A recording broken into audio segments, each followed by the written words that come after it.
Okay, so you've been saying so many interesting things. I forgot this, but I wanted to just pick up on you just casually mentioned that you were a professional chess player. Well, we haven't interviewed any professional chess players. How many, if you're in that sort of level, how many moves ahead are you thinking? Good question. There is no simple answer for that. I can tell you that the pawn structure will alter the analysis. So if you know chess, if pieces and pawns are stuck in the middle, you cannot calculate as deep as if it's an open game. So in an open game, in an open position, you can calculate, I don't know, many moves ahead. I cannot give you a number, depends on the position, but 16 moves ahead, it's possible to calculate. Some guys calculate more than that. The problem is not how to calculate ahead, is the assessments that you do. So you are a better chess player than me if you can calculate like this. Imagine, let's imagine you are going to calculate 12 moves ahead. Then you have a position in your brain after that calculate after all those calculations. But now you need to assess it. Now you need to tell me if this position is better for you, if it's going to bring you better winning chances, or it's going to bring better winning chances to me. It's not only about the calculation, it's also the assessment that you do after the calculation. So I can calculate 5 moves, which is pretty easy. Kid does that. I can calculate 10 moves. I can calculate 15 moves. But if my assessments after those calculations are wrong, I would put myself in positions that are no good for me. So I think more important, I'm not going to give you a straight answer on your question, but I think how deep you can calculate is how good is your assessment after that calculation. Um, as the globe becomes smaller and smaller when it comes to betting, is ultimately no bookmaker in any part of the world safe from the tentacles of the sort of syndicates that you and others deal with? Oh, that's a naughty question. Uh-huh. I think I think the ones I think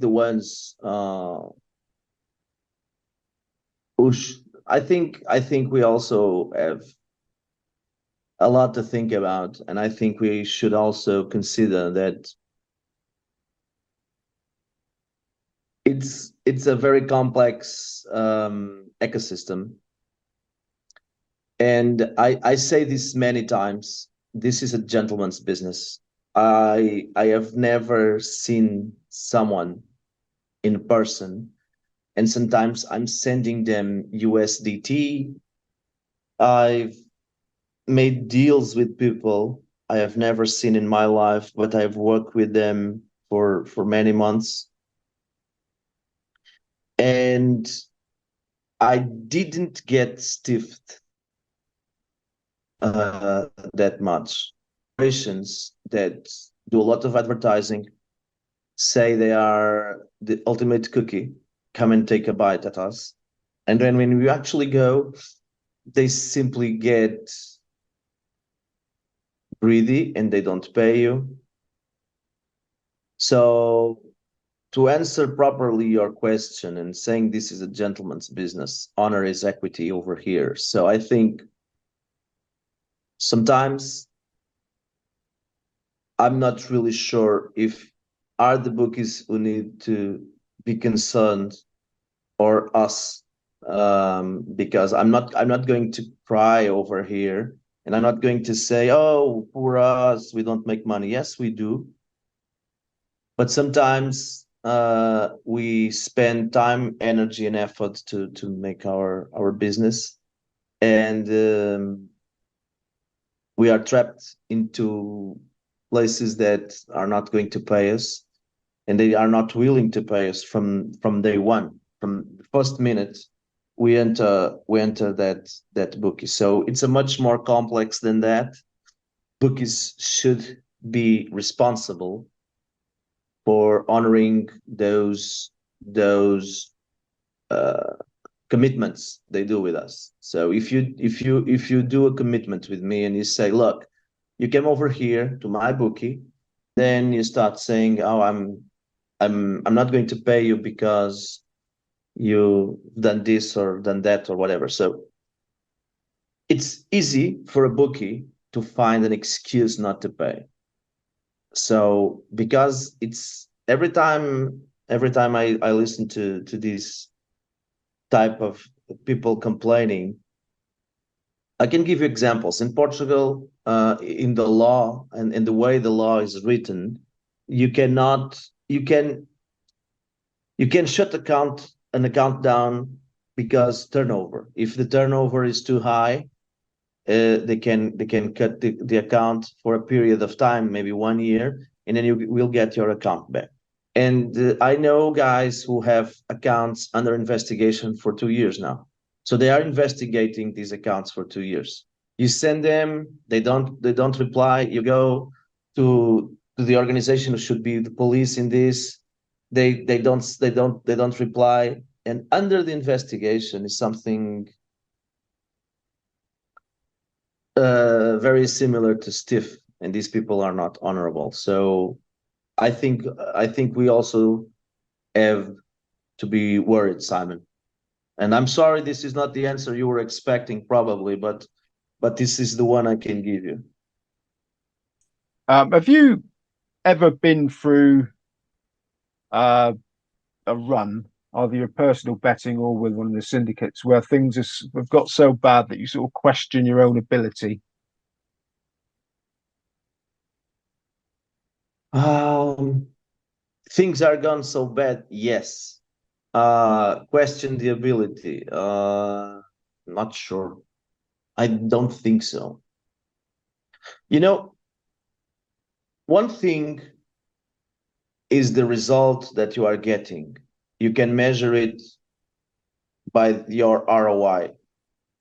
Other thing is the closing line value that you are having on your place. So basically, if your process, I always say this, the process is something you need to take care. It's like a small plant. Your process is like a plant, and you need to put water, and you need to put sometimes things in the dirt to make the plant grow stronger. You need to take care of your process. You need to revisit your process and to check if your process is correct. But if your assessments and your process are correct, you are going to have small indicators like closing line value in the cases where closed line value is relevant. What happens sometimes is that they there are some nuances where you lose money and you don't know why. Sometimes it's variance, sometimes it's something else. And that's why you need to be attentive. I have never been in a position where I saw my edge was lost, because when the edge is fading, I have been lucky enough to be attentive to my process and to simply don't bet it anymore. I can give you the example. I used those simple models, those simple correlation models. I used them from 2004 or 5 until 2014, 15. Those were my models. Those were my edges.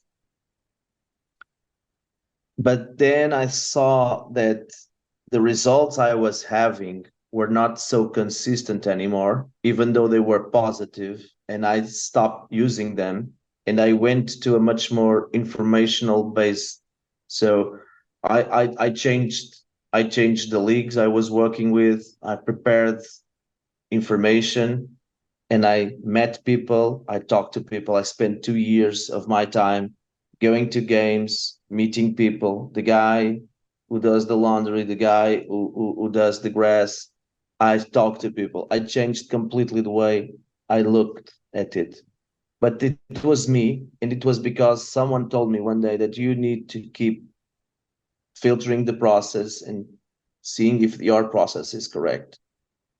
I was fortunate enough to do my own due diligence on my process, and I do it very often. Not only when I have a bad run, especially when we are in a good run, you should see the process because you know that eventually things will go the other way and some regression will hit you. And for the regression to not hit you hard, you need to be careful because when you are in good runs, you tend to be less attentive. You tend to overbet many times. Everybody overbets. Everybody overbets, and everybody underbets. It's very the question of the stake size is very relevant, and is very relevant, especially in good runs. So I think to keep the mind sharp, the process sharp, you need to consider your process, your like a plant, and take care of it every time. Okay. Last couple of questions. You get contacted by syndicates, I imagine, because you're well known in this sort of area. Have you ever been contacted by one that you sort of think, oh, I'm not sure if these guys are on the right track and it's failed? Yeah, I think so. Yeah, definitely. Yes, definitely. The What do you do people. then? Okay, I was thinking because I have more than one. I was in my mind, so that's why I was making this pause. Okay, I'm going to tell you a story, one that didn't miss by an inch, and it's a curious story. You know that when you are at the trenches, I'm not. I'm not going to say things just because people expected me to tell this stuff. I'm going to talk about I'm going to talk about arbitrage. I think everybody say what the, we want the real thing. We just want the guys to create a model, go bet that model, and then make money with that model. But that's theory. You need to keep things running, and you need to do and execute things that actually work. And arbitrage still works. I think people need to keep it simple and to make things work. So I had a group, it was from Brazil, and these guys were heavy on accounts. They had, whoa, they had, I've never seen so many accounts. They could create accounts like this. They were very good structuring their operation in the accounts. But they were relying in models from two quants in Brazil. They were like kind of tipsters. They were destroying all these accounts because these accounts were basically being limited, like two bets, three bets, two bets, three bets, two bets. So they could create and generate accounts, but the accounts were not allowing them to move money and to print money. And these guys were basically going to quit. These guys were basically going to quit. And I said, why are you going to quit? And they said, well, because we cannot make money. We have operational costs building those accounts, and these accounts are harvested in two, three bets. They harvest the accounts, and we have no business. And I said, no, wait. But why do you need to bet with those accounts? Why do you need to make your bets? And the guys were and now they are one of the most efficient mover groups in Brazil. So basically, they don't have their own bets; they just bet for others, and they bet for others that have cards that are not so stressful for those accounts. So they are not betters; they are movers, but they have an efficient business because the business is there. So sometimes you can do things and you can succeed in things, but you just need to take a look on the other way around. If I was going to structure an operation for myself today, I would not go and I would not say, look, I want to create a model, I want to have an edge, and I want to bet on soccer. No, I would say, how can I get accounts? How can I get people to bet with me and for me? And now let me talk with guys that I know have good cards and let me ask them, sir, please, can I bet for you? And if someone gives me a hand and allows me to bet for them, I'm going to have one, successful bets, successful cards, two, good information that I can rebet for myself. So basically, sometimes I think groups tend to think that the model, the success model is let's create a syndicate, let's put some quants, let's spend some money here and there. No, I don't think so.